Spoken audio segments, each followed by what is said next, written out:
Hello, I'm Keith Walden. I'm the owner of Departure Lounge. We are a luxury travel agency that is based in Austin, Texas, but we've got travel advisors all over the United States and a growing team also in Europe.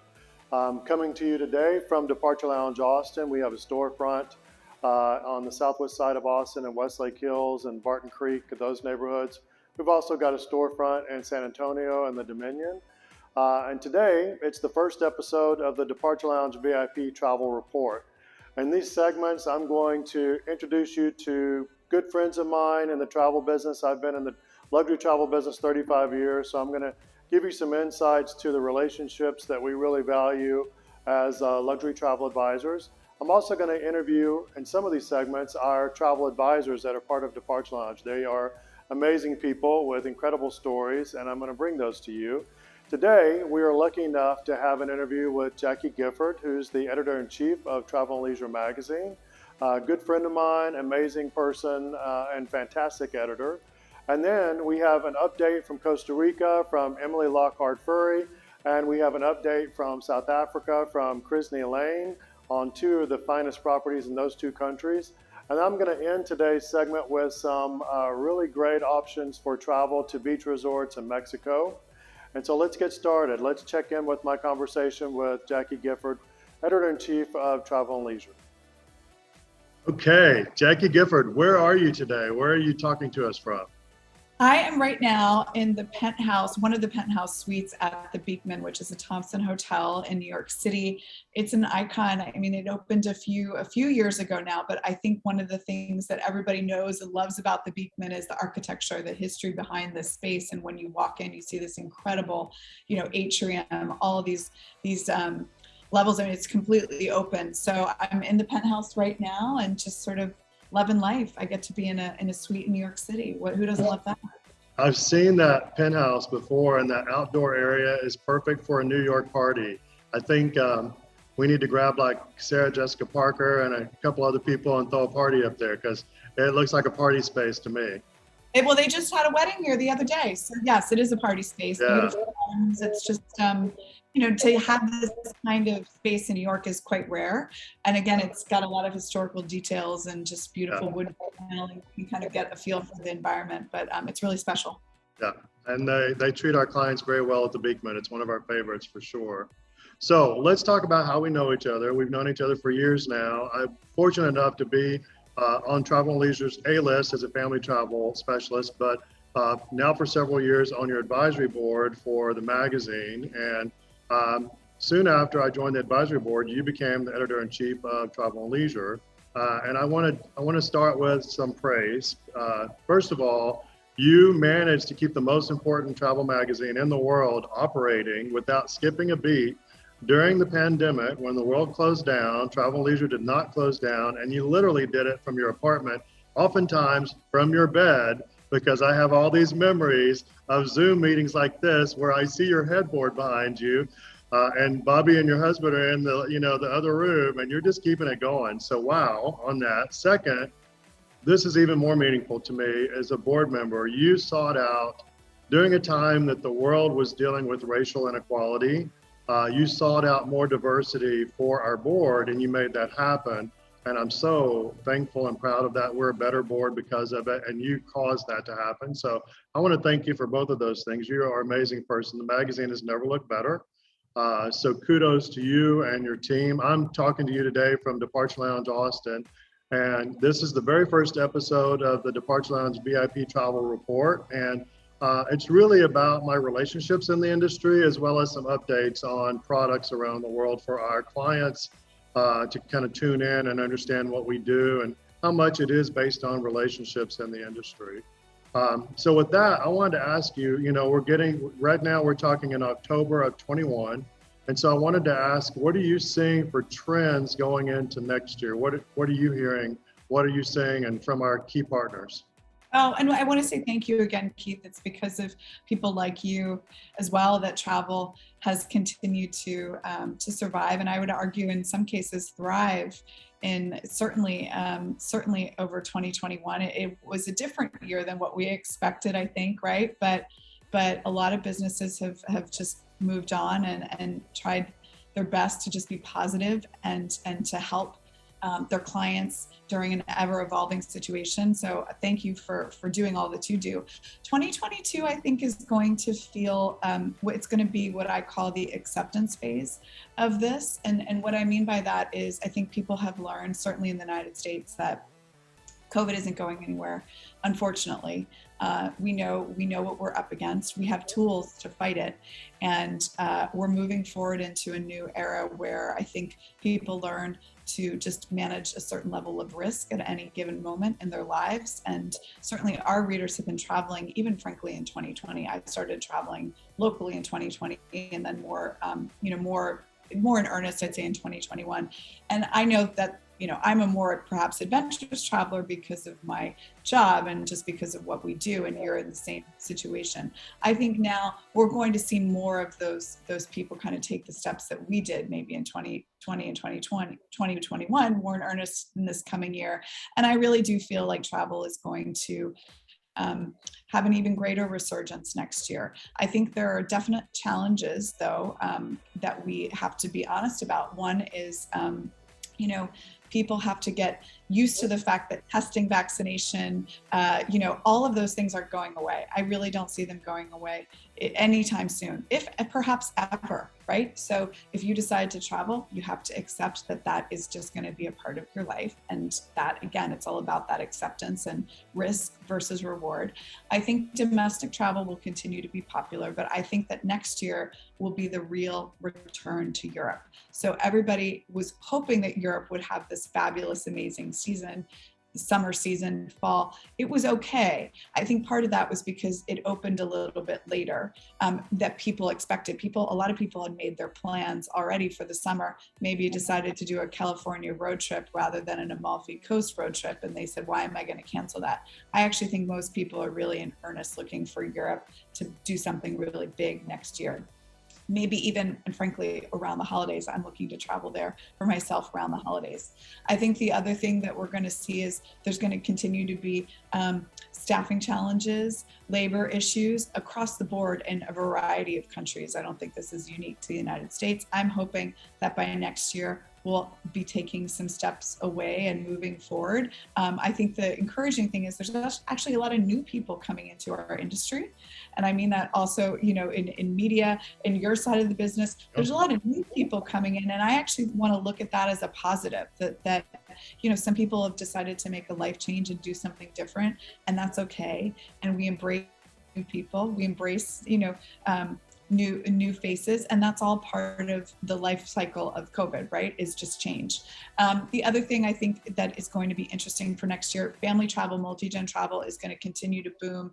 Private jet travel is going to continue to boom. I think people still want privacy. They still want exclusivity. I also, at the same time, however, think that concerts, events, gatherings en masse, people are going to learn to be a little bit more comfortable with that. And I think getting tickets to those shows, whether it's Broadway or frankly anywhere, is going to be hard. Those seats are going to be at a premium.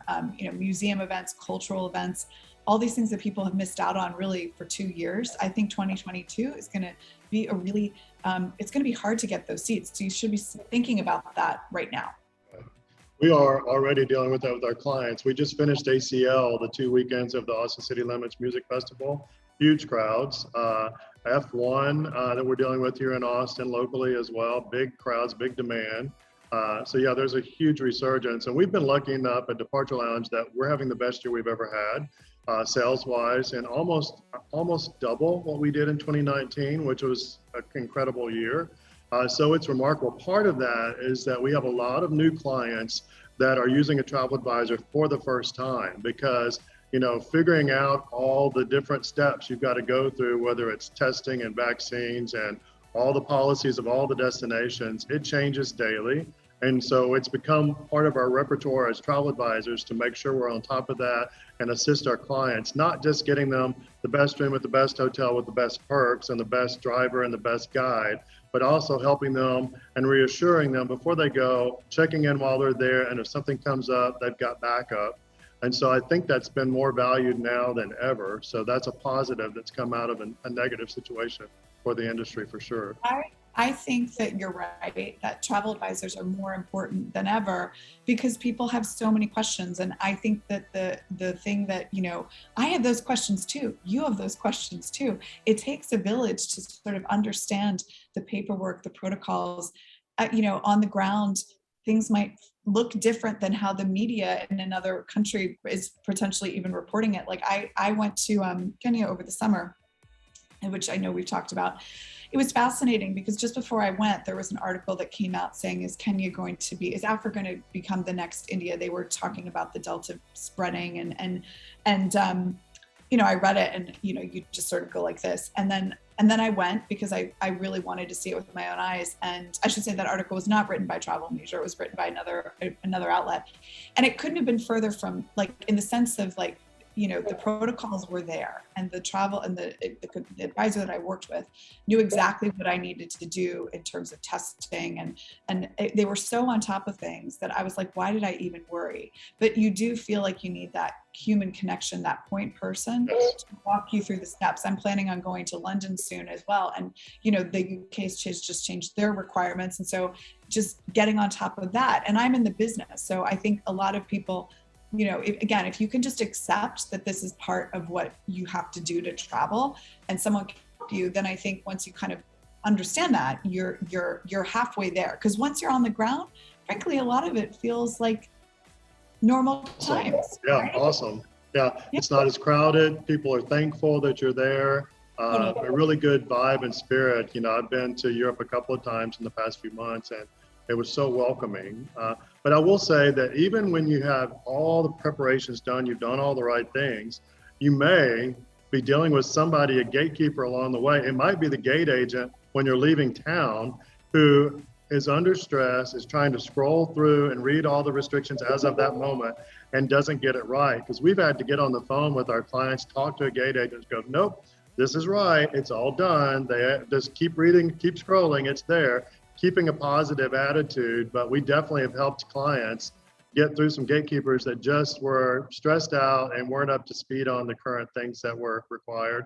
So it's been an interesting year for sure, but it's nice to feel valued.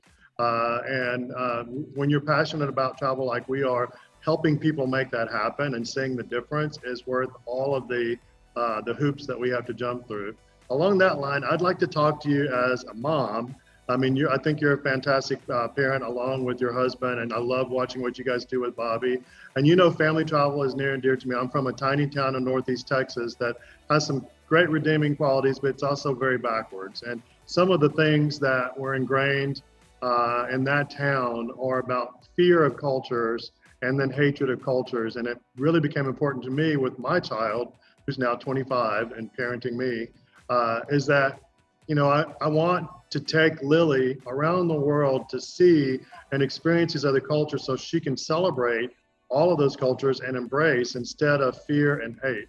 And I see that in what you do as a mom. I see that in what you practice as an editor. And I think that is one of the most important jobs that we have together to get the word out there. I 100% agree. And you're an amazing dad. I've raised a great, responsible citizen and human. I think that we now, coming out of this, recognize that this sort of, we should never take travel for granted, right? And certainly the sort of coming together and understanding other cultures is really what's going to build us back up after such a hard time. And I know that with, for example, with Bobby, who's now 6, going on, 60. But when we took him to Kenya, we could never put a price on that experience. When he was able to sort of understand and talk to other people, whether it's the Maasai culture, the understanding conservation and wildlife, and he took away things that even Rob and I would noticed months, after the trip. He would bring up stuff. I think that the two things I always tell people about family travel, your kids are never too young to go on a trip. And I think that that's an excuse that a lot of people like to use because they either don't want to pay for it, or they feel like their kids aren't going to remember. That is 100% not true. The best thing I've seen is my son's travel memories have really started sticking in earnest from as little as 2, and he Yep. still brings those trips up.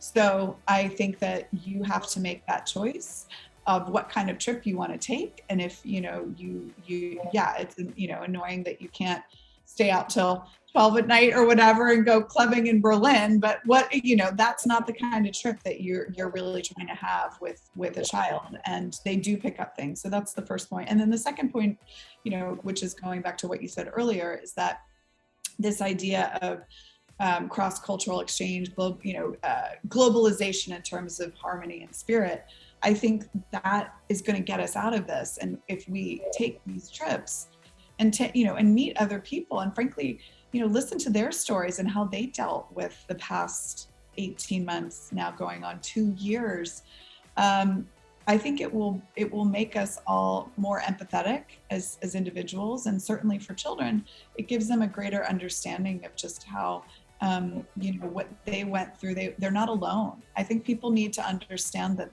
and this is a time a lot of people have felt very isolated for the past 18 months. So travel is a way for children, for adults to sort of come out of this and not feel so isolated anymore. For sure. Yeah, and I just encourage our clients, our clients are typically luxury clients and they want the best hotel with the best view and the best of all the things, but we really encourage them, don't forget the culture. Don't just have a seat at the window looking out, go dive in and go learn about the culture, show your child how you interact with people of different beliefs and different traditions and different cultural elements that you don't have at home, because how you do it as a parent is how they're going to understand that that's the right way to do it. So it's a wonderful opportunity to set the example and then just let those experiences happen for the child. And I mean, the benefit, you already see it with Bobby. I mean, you said 6 going on 60, because he's got that maturity level and knowledge and comfort level. With Lily, if I get hit by a Mack truck today, I'm comfortable that anywhere in this world that Lily is, Lily will be fine. And she will be gracious, and she will be kind, and she will be confident. And those are the things that come from travel experiences. A lot of other experiences too, but if you've got the wherewithal to travel with your kids and show them the world, make sure that you take the time to also dive into the culture and the traditions while you're there, because I think that is so meaningful and ultimately makes better human beings. And that's the best outcome of what we do, I think, is making people better, making the world better, and keeping it going. So with that, Jacqui, what else can you share with us today that's a burning in that busy mind of yours? Oh my God, my mind is constantly going. I think that the thing that I'm most excited for about travel is I think that we've learned philosophically that, again, and you kind of know this instinctually, humans travel, this is what we do. It's not going anywhere. There will continue to be sort of like, oh, this place is, now you've got a test to go here, you got to do this, but that is all minor in the grand scheme of things. I think once we sort of felt travel taken away from us, it's given people a greater appreciation now that things are open. I want, I sort of have philosophically, I have some places that I'd really like to get to. And when I'm there, I'm really focusing on enjoying the moment and not sort of like obsessing about stuff that I used to care about. And when I say that, I mean like, there was always a sense that I had to race around and really, and certainly with Bobby too, I can't do some of that stuff. Like I'd rather take the time and really enjoy one great experience in one day and then sleep in. Like I don't need to overschedule. So I think that people should find value in not overscheduling. That you don't have to do it all. You're never going to do it all. That's the other thing I realized. There's always things you're going to want to do, and maybe that's the sign of a good trip, is like really love the moments that you have and treasure them, but don't feel like you have to race around and do everything at once. talk to people, hear their stories, try to go with the flow, and then ultimately just embrace spontaneity and also uncertainty. That I can't tell you, tomorrow if if my flight's gonna change when I fly to France, like maybe that will happen, and okay, it does. Like, it is what it is. I think we all know now that that's just, it's gonna take a while for things to equalize, but that's okay. For sure. I do think people have to make themselves disconnect for periods of time, for those meaningful periods of time. Maybe it's just a dinner, or it's hey, let's go walk around in this museum for an hour. Let's turn the phone off. Totally.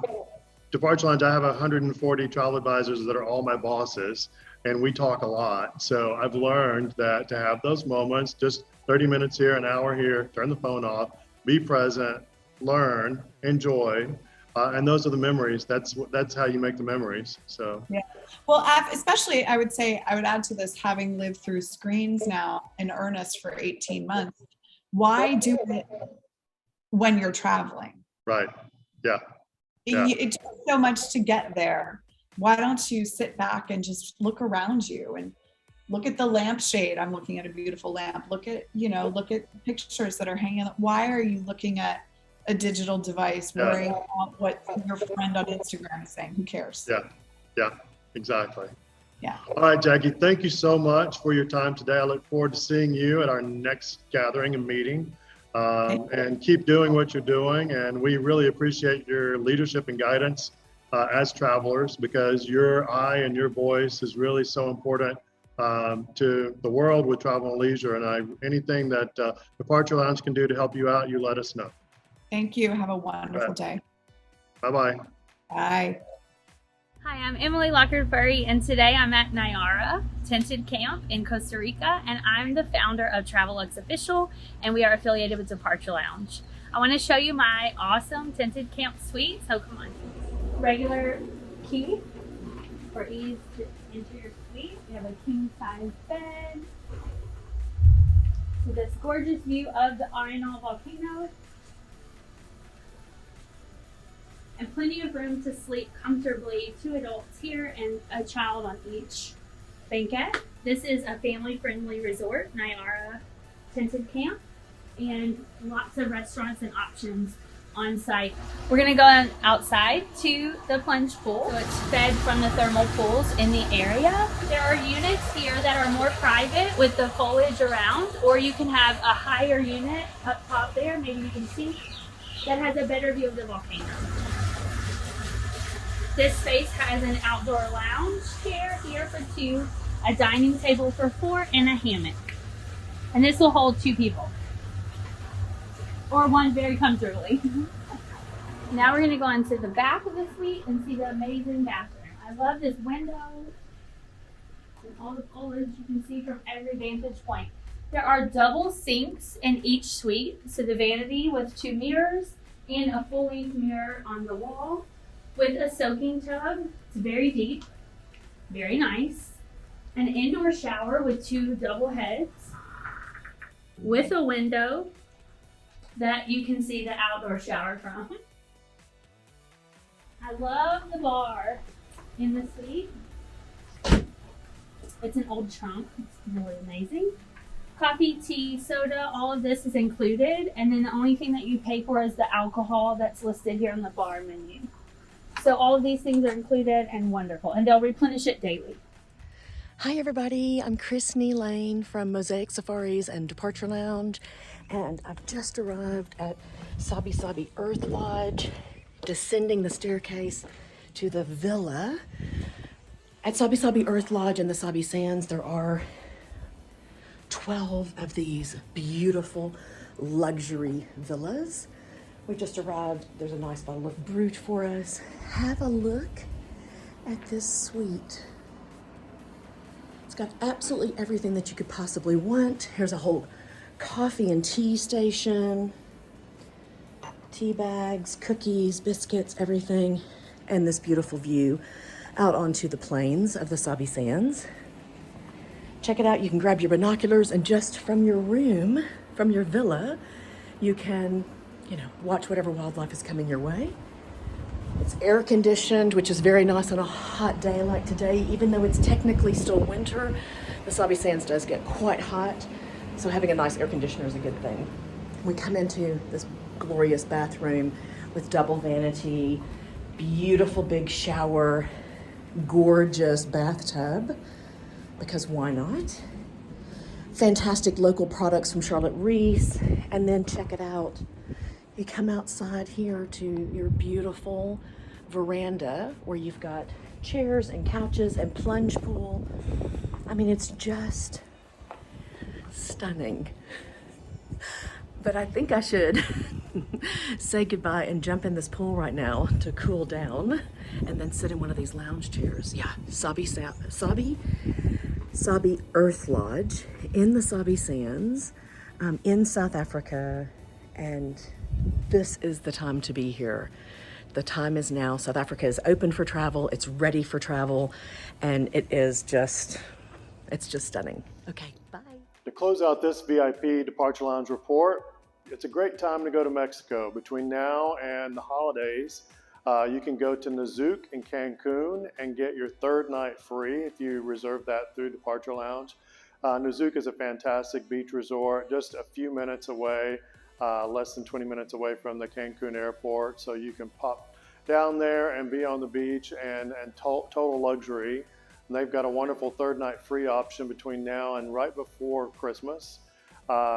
Going into next year, between now and into next year, our properties for One and Only, which are the One and Only Palmilla in Cabo, One and Only Mandarina outside of Puerto Vallarta, which is the hot new property in Mexico.